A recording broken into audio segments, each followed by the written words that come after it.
Yo, thanks for tuning into my channel. My name is Simon Hill. Hit the like button and subscribe, leave a comment, and let's get to it. So today I want to talk about a story that came across my desk when I was perusing the internet, and it's something that really highlights a lot of what I've been speaking about these past few years as I've been traveling and making these videos about being black abroad. This one is about the Peace Corps sending a warning to African American volunteers who would like to go to Ukraine to help the people that are currently suffering a large humanitarian tragedy. I want to preface this video by saying I do not support the war in Ukraine. I think that Russia is doing a terrible thing by making these people refugees and destroying homes, killing civilians. But I would also like to say that I stand against NATO expansion, and I've always thought that NATO was an antagonistic organization for Russia. So let's get to it. For anybody who is unfamiliar about what the Peace Corps is, I pulled it up here on Wikipedia. The Peace Corps is an independent agency and volunteer program run by the U.S. government, providing international social and economic development assistance. The program was established by Executive Order 10924, issued by President John F. Kennedy in March 1961 and authorized by Congress on September 22nd, 1961, with the passage of the Peace Corps Act. Volunteers are American citizens, typically with a college degree, who work abroad for a period of 2 years. After 3 months of training, volunteers work with governments, schools, nonprofits, NGOs, entrepreneurs in education, youth and development, community health, business, IT, agriculture, and the environment. After 24 months of service, volunteers can request an extension of service. Since its inception, more than 240,000 Americans have joined the Peace Corps and served in 142 countries. My mother used to always tell me, you can do two things, or she suggested two things for me: join the Coast Guard or join the Peace Corps. And I've always had a lot of love and admiration for the Peace Corps because I think it is a noble organization. I think they do good work. I'm not here to bash the Peace Corps. I'm saying that I think the Peace Corps should have actually been promoted more by the U.S. government. Maybe if we spent the billions of dollars that we do on the Peace Corps, rather instead of our military industrial complex, we would have a much better reputation around the world. People would be more receptive to America. We would have caused more good than we have harm since the end of World War II up until the 21st century, if we sent our young men and women to do good work out in the world. But I digress. I would like to go here to the Peace Corps' website. You can go to peacecorps.gov, home, Ukraine, preparing to volunteer. In this section of diversity and inclusion, you'll read this first paragraph, and I'll put the link in the comments. I'll put the link for everything that I will quote here. In this first paragraph, they talk about the Peace Corps' mission of having a diverse volunteer base, which is a good thing. I support that. They talk about creating cultural inclusion. I support that. But if you scroll down here to what a volunteer might face, this section, they talk about gender roles. If you read this paragraph, they mention that Ukraine does have some different gender roles than what we have in the West. If you've been to a Slavic country, you know that, women have sort of a lower standing in society. But let's go here to the meat and potatoes of what we're here to talk about: possible considerations for African American or Black volunteers. Volunteer voices. People of color face many challenges living in Ukraine. As a Peace Corps volunteer, however, African Americans will confront far more complicated issues. For modern parts of Ukraine, African Americans are part of the community in day-to-day life.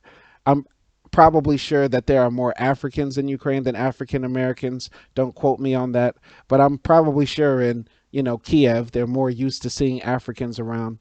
But in maybe Mariupol, Kharkiv, Lviv, all these cities that we're now learning about or hearing about a lot because of the war, I'm sure there's probably not that many Africans in society.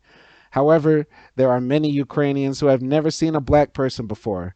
Their understanding of African American culture is fueled by the media and African stereotypes. You will generate lots of interest and curious stares. I feel like this is disingenuous when they say interest and curious stares. We also have to acknowledge that there could be hate bias, prejudice, discrimination. We have to properly warn our people. And I feel like the Peace Corps is not warning us directly, but we'll read more into this. We have to understand, first and foremost, that the media, American media, has been the largest global influence on the world. Like the way the modern mind is shaped in so many parts of the world is because of US media. And unfortunately, American media has displayed Africa and African Americans, black people as a whole, as savages, thugs, gangsters, rappers, all these things that have negatively influenced other people's perception of us. Now, partially, black Americans do have some blame for this because a lot of us are feeding into this cycle of what the media perpetrates of us. But it's sort of like art imitating life, life imitating art. In this capitalist system, the people want to get rewarded financially, so they're pursuing things that will get them rewarded. And if they see X acting like this, like a gangster and making millions of dollars, we'll do that and perpetuate this. And we're putting more fuel on the fire, but we have to take back control. We have to take control back of our image because this is getting out of hand. There have been so many countries that I've traveled to where people want to call me nigga when they see me because that's what they've heard black people call each other on TV and how they've heard people refer to us as that. And this is going to be unacceptable, and we'll talk more about this.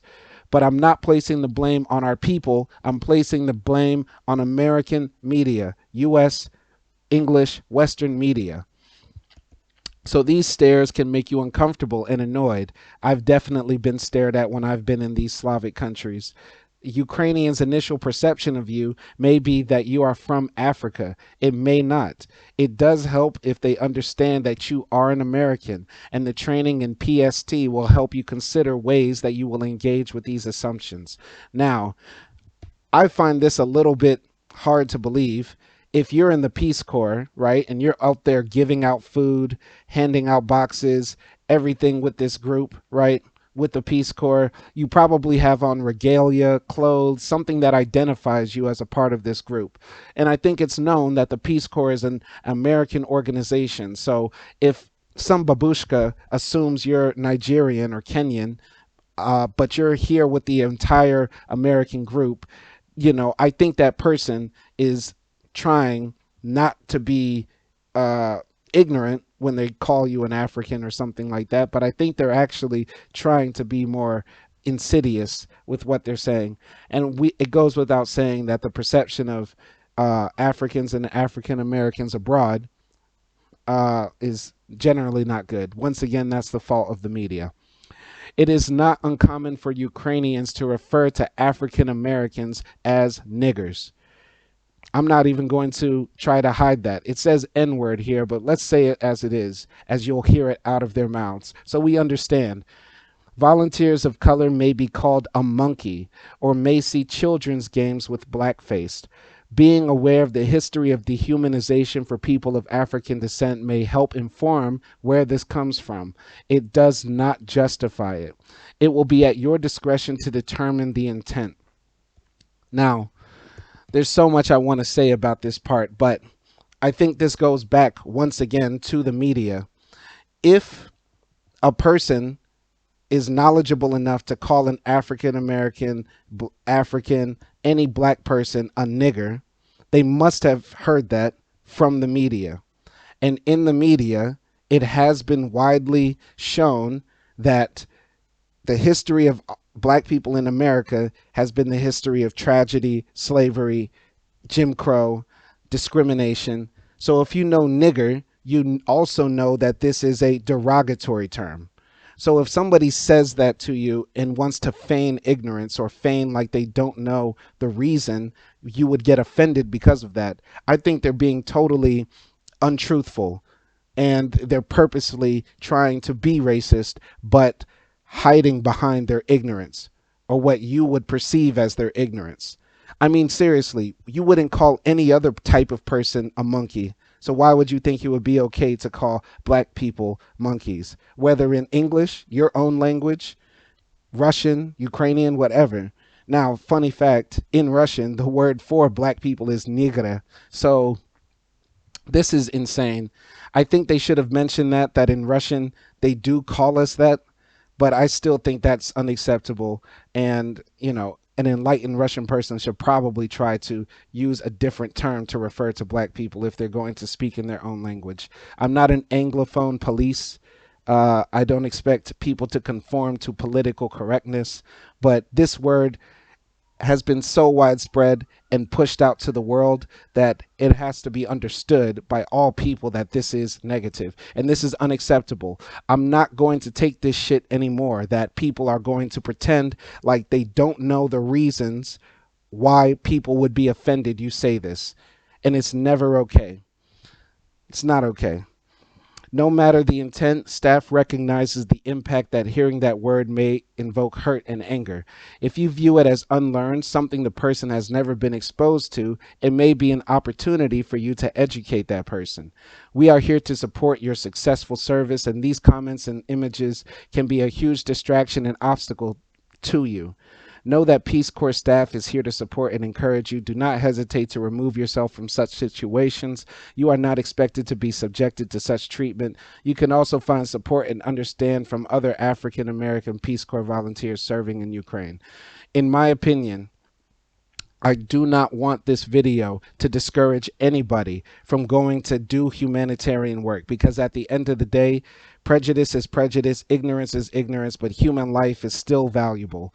And I imagine sometimes if I was a doctor and maybe some neo-Nazi or Ku Klux Klan member landed on my operating table and needed heart surgery, I would still perform the heart surgery for them. So I don't want this video to come across like I'm trying to tell people not to help the people of Ukraine, because they do need help, right? But at the same time, we have to have some preparation for what we should expect when we go abroad. A lot of people have not been believing me when I've been traveling to these different countries and telling you about what is happening here, about how black people are treated, how we are viewed, how we are spoken to. And if the videos of, Africans being told to get off of the train when the Ukraine war started didn't convince you, if the videos of Africans having to walk from, Ukraine to Romania on foot didn't convince you, if all the things that I have been telling you about in my videos from Serbia, Tunisia, Germany, my future video about Turkey won't convince you, then I don't know what will. You're purposefully not showing that you're purposely showing you don't give a damn about us. You're purposely showing that, when we speak up about our discrimination, when we point out the facts about what's happening to us on the ground, you obviously don't care. So any volunteer or staff member who has experienced racism can contact any Peace Corps Ukraine staff member. This can include the program managers, safety and security managers, director of management and operations, director of programs and training, or country director. Now, I'm not trying to purposely skip over this part about possible considerations for lesbian, gay, bisexual, transgender, queer, and ally volunteers. I'm not trying to skip over that. But please know that because of our phenotypical difference, we have nowhere to hide. If you are gay, if you are lesbian, if you are trans, there are ways that you can hide. Tell me how anybody would not know that I'm black in Ukraine. Now tell me how somebody would not know that you're gay in Ukraine. And this is ridiculous. People who make this argument are the ones who purposely want to ignore the criticism that we give about our discrimination. When we say that we are purposefully discriminated against in these countries like Ukraine, people want to point out, well, we discriminate against X ethnic group, or they discriminate against us because I'm a woman or I'm gay. There are ways that people would not know that you're Armenian, Greek, whatever, gay, but they will always know that we're black. Because how are we supposed to hide? How? This is ridiculous. I would like to go back up to this section here. Possible considerations for volunteers of color. Because of limited exposure, bullshit, everybody's had satellite TV. Some Ukrainians will expect all Americans to be white and are unaware of diversity in the US. This is a big problem that I want to point out too.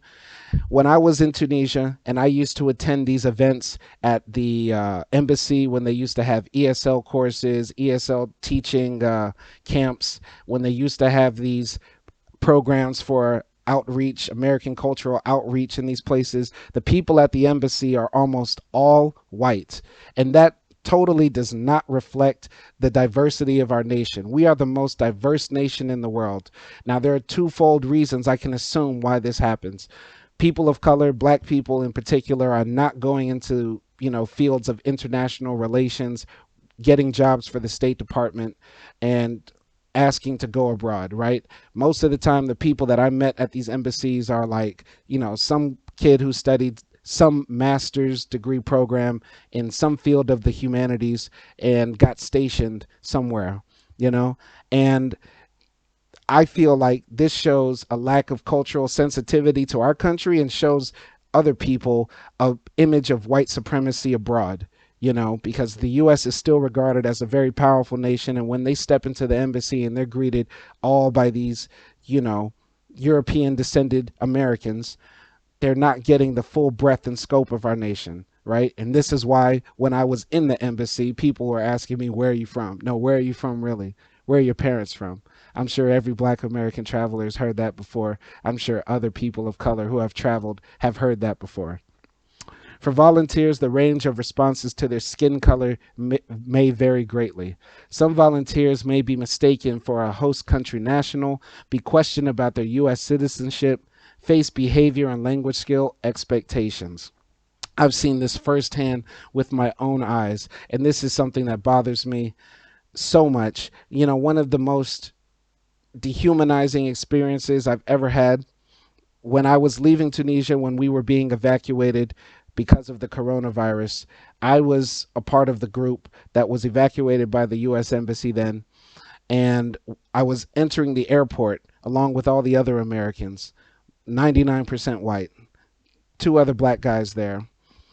I'm entering the airport, and there's like a Tunisian guard at the front of the door, and he's telling everybody, welcome, welcome, have a safe flight, have a safe flight. And when he comes to me, he says, I'm sorry, this is only for Americans. And I didn't see him at first. I was looking up. And then before I could cuss his ass out, he says, oh, I'm sorry. Please go. Please go. Like, didn't do that for anybody else, but only to me. And this is some of the same things I heard while I was in Serbia as well. I would tell people I'm from America. They would say, no, where's your family from? And I'm sure everybody's heard this before. And this really fucking bothers me. Every time I go into uh, passport control when I'm entering a foreign country like Turkey or Georgia, they want to ask me more questions than other than, where are you going? Uh, why are you coming to Turkey? They ask me more questions just to check to see if I actually speak American English. I mean, Peace Corps aspires to support each volunteer in navigating these challenges in a way that works for them. Depending on the situation, volunteers may choose to respond in a variety of ways. Sometimes they may remove themselves from the situation. Sometimes they may seek support from fellow volunteers and/or Peace Corps staff. Sometimes they may practice a particular coping strategy or self-care strategy. Sometimes they may explore if they can turn the situation into teachable moments for themselves and the host country national. All volunteers should be mindful of histories of race and ethnicity that are present in U.S. culture and within our society of service, and should be mindful of being an ally to your fellow volunteers. I think this is ideal, but I'm pretty sure this isn't what happens. I mean, if we look at who's entering the Peace Corps, I doubt half of these people are qualified to talk about, the racial and ethnic diversity and tensions that exist within the U.S. I mean, come on. Come on. No. Anyway, racial and ethnic minorities in Ukraine, primarily Poles, Hungarians, Crimean Tatars, and Greeks, make up about 5% of the total population. Once again, I hate when people want to bring up the multi-ethnicity of a country when we're talking about, interracial relations within this country, because in this case, tell me the difference between a Pole and a Greek, or a Tatar and a Hungarian. Would you even know who they are if they didn't identify themselves? We're talking about the issues of people of color, people of phenotypical distinct difference. Most Ukrainians have not had personal interactions with people of other races. So, wow, even though this is a multi ethnic country, right? This is not a multiracial country. This is of no surprise. And listen, the point I'm trying to make here in this video, if you're watching all this way, please understand this. I understand Ukraine is a mostly white country, but in this interconnected world that we live in, there is no excuse to still be saying you're too ignorant or you don't know that it's not okay to call black people niggers. It's not okay to call us monkeys. It's not okay to assume that we're poor, we're here to steal, that we're refugees. This is ridiculous.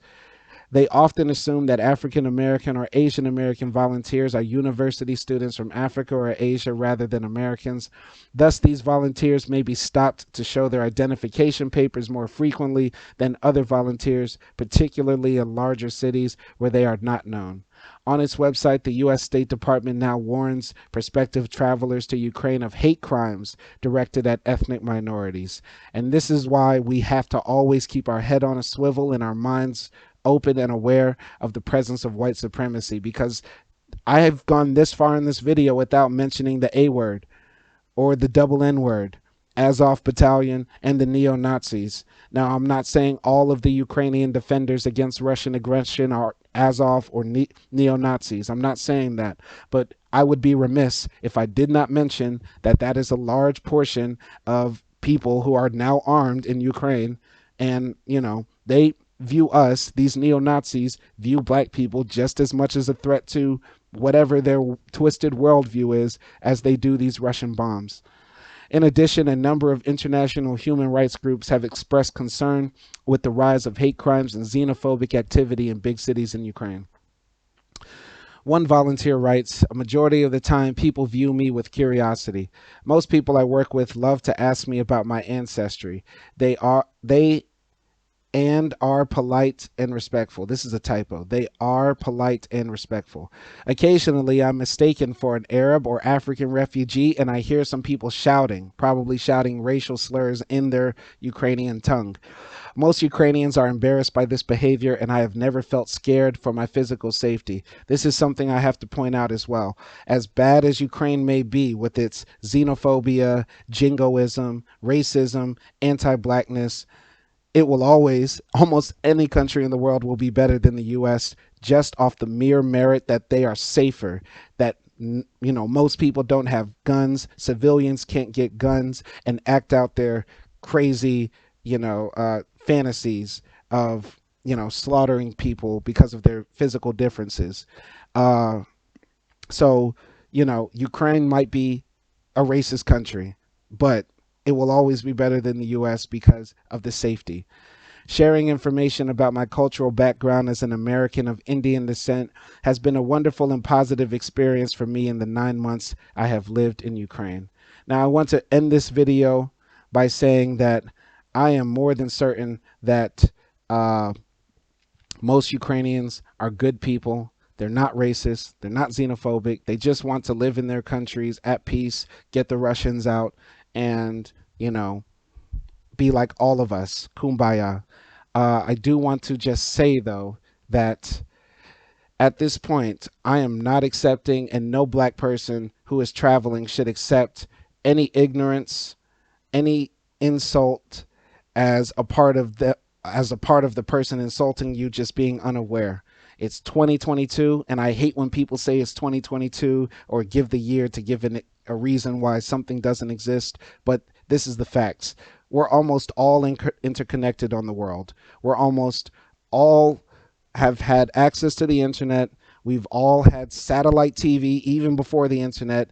We've had newspapers. We've had books. I mean, people have known about anti-blackness and racism at this point. Not everybody's going to agree that it's such a big problem. I understand that. But everybody should agree that slurs, staring at people, pointing at people, no matter how different they look in your homogenous little Eastern European country, it's not acceptable. It's not cool. And this shit needs to end. And I want to encourage all black Americans, if they want to, go to Ukraine, go to Syria, go to Yemen, volunteer with the Peace Corps, because part of the reformation of our image will come from us actually being out there in the world doing good work. I take my job seriously as an ESL teacher and as an educator because I know for a fact that most people have never had a black man talk to them out, in an educational way. No, most people have never had a black man as their educator, as somebody that they have to look up to and ask for permission for anything, or as a harbinger of knowledge. So I take this job very seriously because I look at myself as somebody who's trying to advance the cause of reforming the image of our race. And I do this every single day. And I think any volunteer that goes to Ukraine should go there with that same message in their mind too. And even if you don't volunteer, I encourage all black people to travel, see the world, do what you want. Don't live in fear of these white supremacists, but be aware and know that our lives are political and all the moves that we make are for the benefit of our people. That's all. That's how I'll end it. And one more thing.